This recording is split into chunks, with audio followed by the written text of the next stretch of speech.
വെങ്കിടി നീട്ടിയ ഫോണിലെ വെളിച്ചം ഹിരണ്യയുടെ മരവിച്ച കണ്ണുകളിൽ തട്ടി പ്രതിഫലിച്ചു. വിറക്കുന്ന കൈകളോടെ അവൾ ആ ഫോൺ വാങ്ങി.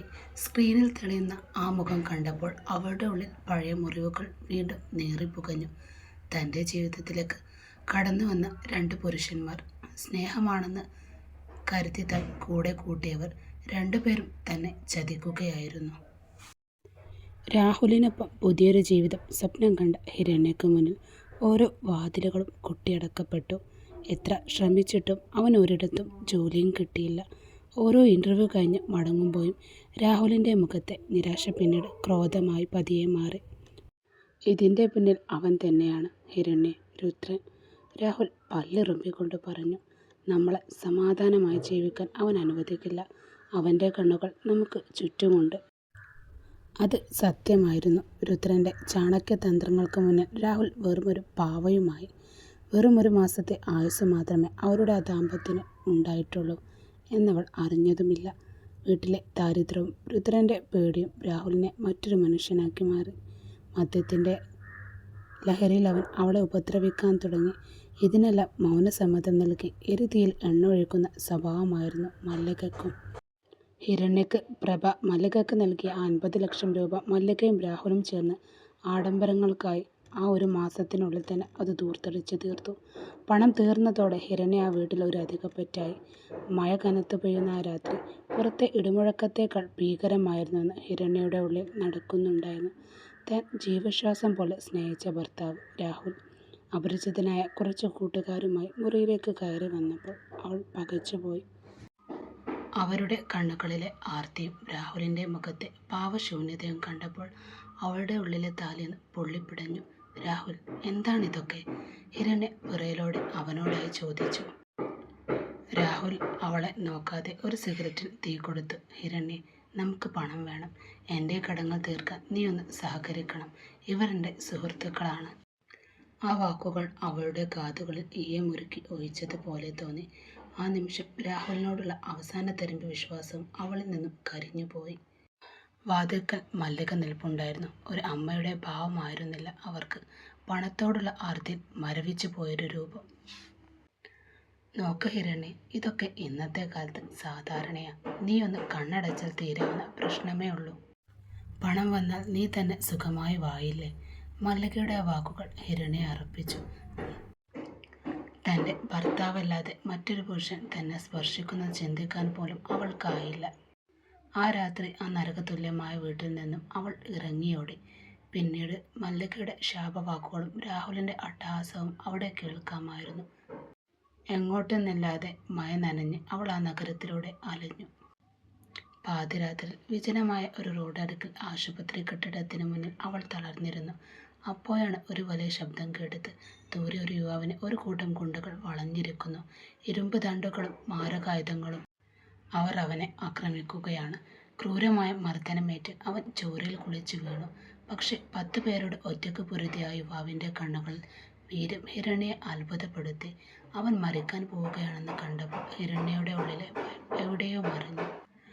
അവൾ ഓടിച്ചെന്ന് അവിടെ കിടന്നൊരു മരത്തടി കഷ്ണമെടുത്ത് അവരെ തടയാൻ ശ്രമിച്ചു. നിർത്ത്, ഞാൻ പോലീസിനെ വിളിക്കും, അവൾ ഉച്ചത്തിൽ നിലവിളിച്ചു.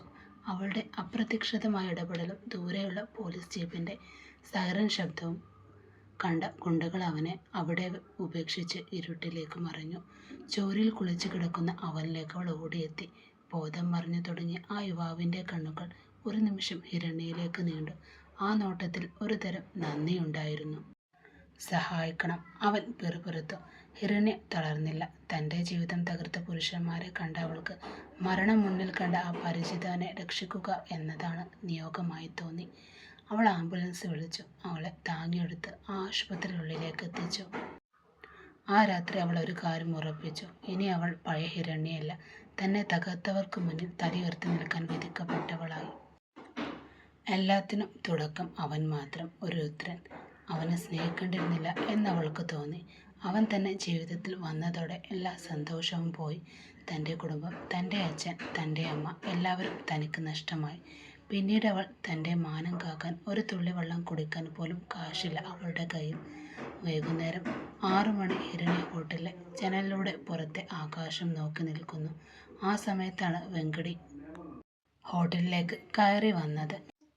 റിസപ്ഷനിൽ നിന്ന പെൺകുട്ടിയെ തന്നെ അവൻ പരിചയപ്പെടുത്തിയ ശേഷം 10 മിനിറ്റിനുള്ളിൽ അവൻ മാനേജറുടെ മുറിയിലെത്തി. മാനേജർ അവനെ ഇരുത്തിയൊരു ശീതള പാനീയം നൽകി സൽക്കരിച്ചു. ഇന്ത്യയിലെ വെങ്കടി പ്രൈവറ്റ് ലിമിറ്റഡ് സ്പർശിക്കാത്ത ഒരു ബിസിനസ് മേഖല പോലുമില്ല എന്നറിയാം. എല്ലാറ്റിനും ഒന്നാമനായിരുന്നു ആ സ്ഥാപനം. ആവശ്യപ്പെട്ട സഹായം കേട്ട് മാനേജർ ഒന്ന് അന്തം വിട്ടുപോയി. എങ്കിലും അരമണിക്കൂറിനുള്ളിൽ അവൻ ചോദിച്ച CCTV ദൃശ്യങ്ങൾ അദ്ദേഹം കണ്ടെത്തി നൽകി. വെങ്കടി തീയതിയും സമയവും പറഞ്ഞുകൊടുത്തു. ദൃശ്യങ്ങൾ തെളിഞ്ഞ ഹോട്ടൽ പടിക്കൽ വന്നെന്ന കാറിൽ നിന്നും ഇറങ്ങിയ ആ പെൺകുട്ടിയെ കണ്ടതും അവൻ്റെ കണ്ണുകളൊന്ന് ചുരുങ്ങി. അവൻ വേഗം ഫോണെടുത്ത് തൻ്റെ കൂട്ടുകാരനെ വിളിച്ചു. "നീ പറഞ്ഞ ഡേറ്റ് കറക്റ്റാണോടാ?" സംശയത്തോടെ അവൻ ചോദിച്ചു. "അതെ." "എടാ, ആ പെണ്ണിൻ്റെ കാര്യത്തിൽ എനിക്ക് നല്ല സംശയമുണ്ട്. ഇതിനു മുമ്പ് എത്ര പെണ്ണുങ്ങളെ നീ ഇവിടെ കൊണ്ടുവന്നിട്ടുണ്ട്?" അവൻ്റെ സംശയം തീരുന്നുണ്ടായിരുന്നില്ല. "ഡാ, എന്നെക്കൊണ്ടൊന്നും പറയിപ്പിക്കരുത് നീ. ഞാനൊന്നും അങ്ങനെയുള്ളവനല്ല. നിനക്കറിയാലോ, ഞാൻ ആകെ ഒരു പെണ്ണിൻ്റെ കൂടെ മാത്രമേ രാത്രി ചിലവഴിക്കാറുള്ളൂ. അത് ഇവളാണ്. അപ്പോൾ പകൽ മുഴുവൻ നീ വേറെ ആരുടെ കൂടെയൊക്കെ കറങ്ങുന്നത് ഇതിനർത്ഥം?" വെങ്കടി പല്ലു കടിച്ചുകൊണ്ട് മാനേജറുടെ മുറിയിൽ നിന്നും കുറച്ച് മാറി നിന്നു. "മിണ്ടാതിരിക്കടാ. ഞാൻ നിന്നെ പോലെയല്ല. എനിക്ക് അവളെ ശരിക്കും ഇഷ്ടമാണ്. എനിക്ക് അവളുടെ പേരും അഡ്രസ്സൊക്കെ വേണം." വെങ്കടി ഫോണിലൂടെ അത് കേട്ട് പൊട്ടിച്ചിരിച്ചു. "എടാ മോനെ, നിന്നെക്കൊണ്ടിത് കൊള്ളാലോ. നീ എൻ്റെ കയ്യിൽ നിന്നും കിട്ടട്ടെ. നിന്റെ ശ്വാസം ഞാൻ മുട്ടിക്കും." "എന്ത്?" ദേഷ്യത്തോടെ അവൻ ചോദിച്ചു. "അവളെ എനിക്കറിയാം," കാർത്തിക് ലാഘവത്തോടെ പറഞ്ഞു. അത് കേട്ടതും അപ്പുറത്ത് നിൽക്കുന്നവൻ്റെ നെഞ്ചിടിപ്പൊന്ന് നിന്നു. "എന്ത്? നിനക്ക് അവളെ അറിയാമെന്നോ?" അവൻ പരിഭ്രമത്തോടെ ചോദിച്ചു. പറ്റുമെങ്കിൽ ഫോണിലൂടെ കയറി ഈ വശത്തേക്ക് വരാൻ അവൻ തന്നെ തയ്യാറായിരുന്നു. "അവളുടെ പേര് ഹിരണി എന്നാണ്. അന്ന് എനിക്ക് പരിക്കേറ്റപ്പോൾ ഒരു മാലാഖയെ പോലെ വന്ന് എന്നെ സഹായിച്ചതും ഇവളാണെന്ന് ഞാൻ നിന്നോടൊരു പെൺകുട്ടിയുടെ പേര് പറഞ്ഞില്ലേ, അതീ പെണ്ണ." "അത് അവളായിരുന്നു. ജോലി തേടിയാണ് അവൾ നമ്മുടെ ഓഫീസിലേക്ക് വന്നത്. കണ്ടപ്പോൾ പാവം തോന്നി. സഹായിക്കണമെന്ന് ഞാനും കരുതി. അന്ന് എൻ്റെ മൊബൈൽ ഫോണും അവളുടെ അടുത്തായിരുന്നു." മറുപുറത്ത് അല്പം നിശബ്ദത തോന്നി. "മച്ചാനെ," അവൻ പതിയെ വിളിച്ചു. "അവൾക്ക് കുഴപ്പമൊന്നുമില്ലല്ലോ അല്ലേ?" "കുഴപ്പമൊന്നുമില്ല എന്നാ തോന്നുന്നത്. എന്താ, പേഴ്സണൽ പ്രശ്നമുണ്ടെന്ന് തോന്നുന്നു. സർട്ടിഫിക്കറ്റുകളൊന്നും കൈവശമില്ല എന്നാണ് പറഞ്ഞത്." "വീട്ടിൽ നിന്നും പിണങ്ങിയിറങ്ങി വന്നതാണോ എന്ന് ചോദിച്ചപ്പോൾ മറുപടിയും പറഞ്ഞില്ല. പക്ഷേ ഇപ്പോൾ നീ പറഞ്ഞത് കൂടി കേട്ടപ്പോൾ എനിക്ക് എന്തൊക്കെയോ പന്തികേട് തോന്നുന്നു." കാർത്തിക് തൻ്റെ ഓഫീസിലെ കസേരയിൽ ചാഞ്ഞിരുന്ന് ഒന്ന് തല തടവി. "എനിക്കറിയില്ലടാ. ഞാൻ അവളെ ഈ വഴിയിൽ വെച്ചാണ് കണ്ടത്. എനിക്കവളെ ഒരുപാട് ഇഷ്ടപ്പെട്ടു. പക്ഷെ അവളെക്കുറിച്ച് കൂടുതലായൊന്നും അറിയില്ല. ഒരു സാധാരണ പെൺകുട്ടിയാണെന്ന് കരുതിയാണ് ഞാൻ അടുത്തു കൂടിയത്. സത്യാവസ്ഥ എന്താണെന്ന് എനിക്കുറപ്പില്ല." "നീ എന്താടാ ഇങ്ങനെ? ഒരു സാധാരണ പെൺകുട്ടിയെ കെണിയിൽ വീഴ്ത്തി അവളെ ഈ ഫീൽഡിലേക്ക് വലിച്ചേക്കാൻ നിനക്ക് എങ്ങനെയാടാ തോന്നുന്നത്?" വെങ്കടി ദേഷ്യത്തോടെ കാർത്തികിനോടായി ചോദിച്ചു. "അല്ലടാ, എന്നെ വിശ്വസിക്ക്. എനിക്കവളെ ശരിക്കും ഇഷ്ടമാ. പ്ലീസ്, നീ ഒന്ന് സഹായിക്കണം. നിനക്ക് നല്ലത് വരാനാടാ ഞാൻ പറയുന്നത്. അവൾ അങ്ങനെയുള്ള പെണ്ണാണെന്ന് എനിക്ക് തോന്നുന്നില്ല. എന്തായാലും ഞാനൊന്ന് അന്വേഷിക്കട്ടെ. ഒരു വേള നീ വിചാരിക്കുന്നത് പോലെ ആണെങ്കിൽ എന്നെ പിന്നെ ശല്യം ചെയ്യരുത്, കേട്ടല്ലോ?" "ശരിടാ, എനിക്ക് അവളെ തന്നെ വേണം. അവളാണ് എൻ്റെ ജീവിതവും." കാർത്തിക് ഫോൺ വെച്ചു. അവൻ്റെ മനസ്സ് ആകെ കുഴഞ്ഞിരുന്നു. ഇന്ത്യയിലേക്ക് പോകാൻ അച്ഛനോട് അനുവാദം ചോദിക്കാനായി അവൻ മുറിക്ക് പുറത്തേക്കിറങ്ങി. അതൊരു വമ്പൻ ബിസിനസ് സാമ്രാജ്യത്തിൻ്റെ ഓഫീസായിരുന്നു. അവൻ്റെ മുത്തച്ഛൻ തുടങ്ങിയതാണ് ഈ സ്ഥാപനങ്ങളെല്ലാം. ഇപ്പോൾ അച്ഛൻ അലക്സും സഹോദരൻ ജെയിംസിനും ചേർന്നാണ് ഇത് നടത്തുന്നത്. പക്ഷേ കഴിഞ്ഞ 2 വർഷമായി കമ്പനി വലിയ നഷ്ടത്തിലാണ്. ഇന്ത്യയിലെ ചില ബ്രാഞ്ചുകൾ വിറ്റാലോ എന്ന് പോലും അവർ ആലോചിച്ചിട്ടുണ്ട്. എങ്കിലും ഒന്നും വിൽക്കാൻ അലക്സും സമ്മതിച്ചില്ല. കാർത്തിക് മനസ്സിലുറപ്പിച്ചു, എങ്ങനെയെങ്കിലും ഉടനെ ഇന്ത്യയിലേക്ക് തന്നെ തിരിക്കണം. അവൻ പതിയെ പുഞ്ചിരിച്ചു. കുറച്ച് ദിവസങ്ങൾക്ക് മുമ്പ് മാത്രമാണ് അവൻ ആ തീരുമാനം നടപ്പിലാക്കിയത്.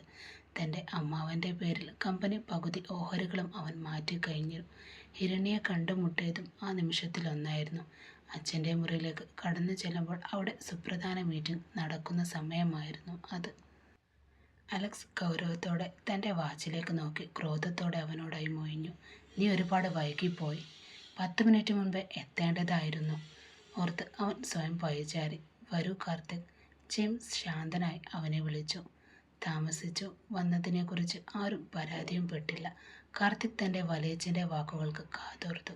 ഹിരണി ആ ഹോട്ടൽ വിട്ട് പുറത്തേക്ക് എങ്ങും പോയിട്ടില്ലെന്നും വെങ്കിടി വഴി അവൻ അറിഞ്ഞു. അവളെ ആരും സന്ദർശിച്ചിട്ടുമില്ല. പുറത്ത് പേമാരി തിമിർത്ത് പെയ്യുകയാണ്. മഴത്തുള്ളികൾ ആ പഴയ ബസ് സ്റ്റോപ്പ് മേൽക്കൂരയിൽ താളമില്ലാതെ വന്നലച്ചു. തണുത്തുറഞ്ഞ ആ രാത്രിയിൽ വിജനമായ ബസ് സ്റ്റാൻഡിൽ സിമന്റ് ബെഞ്ചിൽ അവൾ തളർന്നിരുന്നു. വിശപ്പിൻ്റെ കാഠിന്യം അവളുടെ വയറിൻ്റെ ഉള്ളിലേക്ക് വലിക്കുന്നുണ്ടായിരുന്നു. ആഹാരം കഴിച്ചിട്ട് ദിവസങ്ങളായെന്ന് അവളുടെ വിളറിയ മുഖം വിളിച്ചു പറഞ്ഞു. പകൽ മുഴുവൻ ജോലി അന്വേഷിച്ചിട്ടുള്ള ആ നടത്തം ചെന്നവസാനിച്ചത് നിരാശയിലായിരുന്നു. ഒരു നേരത്തെ വിശപ്പടക്കാൻ തൻ്റെ മുന്നിൽ മറ്റു വഴികളൊന്നുമില്ലെന്ന് അവൾ ഭീതിയോടെ തിരിച്ചറിഞ്ഞു. ആത്മാഭിമാനത്താൽ വലുതായി വിശപ്പ് പത്തിവിടർത്താടിയ നിമിഷം. പെട്ടെന്നാണ് ആ മഴയെ കീറിമുറിച്ചുകൊണ്ട് രണ്ട് ശക്തമായ പ്രകാശകിരണങ്ങൾ അവളുടെ മുന്നിൽ വന്നു നിന്നത്. ഒരു വില കൂടിയ കാർ. ഗ്ലാസ് താഴ്ത്തി കാർത്തിക് അവളെ ഒന്ന് നോക്കി. നനഞ്ഞൊട്ടി തളർന്നു ഇരിക്കുന്ന ആ പെൺരൂപം അവൻ്റെ ഉള്ളിൽ എന്തോ ഒരു തരം ജിജ്ഞാസയുണർത്തി. കാർത്തിക് വണ്ടി ഒതുക്കി നിർത്തി അവളെ അടുത്തേക്ക് ക്ഷണിച്ചു. മറ്റൊന്നും ചിന്തിക്കാൻ അവൾക്കായില്ല. ശരീരം വിറ്റായാലും ആ വിശപ്പിൻ്റെ തീയണക്കണമെന്ന ഉറച്ച തീരുമാനം അവൾ ആ കാറിലേക്ക് കയറി. മോൺസെറ്റ് ഹോട്ടൽ ആഡംബര മുറിയിലേക്ക് അവൾ കയറുമ്പോൾ അവളുടെ ഉള്ളം വിറക്കുന്നുണ്ടായിരുന്നു. ആദ്യമായാണ് ഒരു പുരുഷനോടൊപ്പം ഇത്രയും വലിയൊരു ഹോട്ടലിൽ അവൾ എത്തുന്നത് തന്നെ. എന്നാൽ കാർത്തികിൻ്റെ കണ്ണുകൾ അവളെ നിരീക്ഷിക്കുകയായിരുന്നു.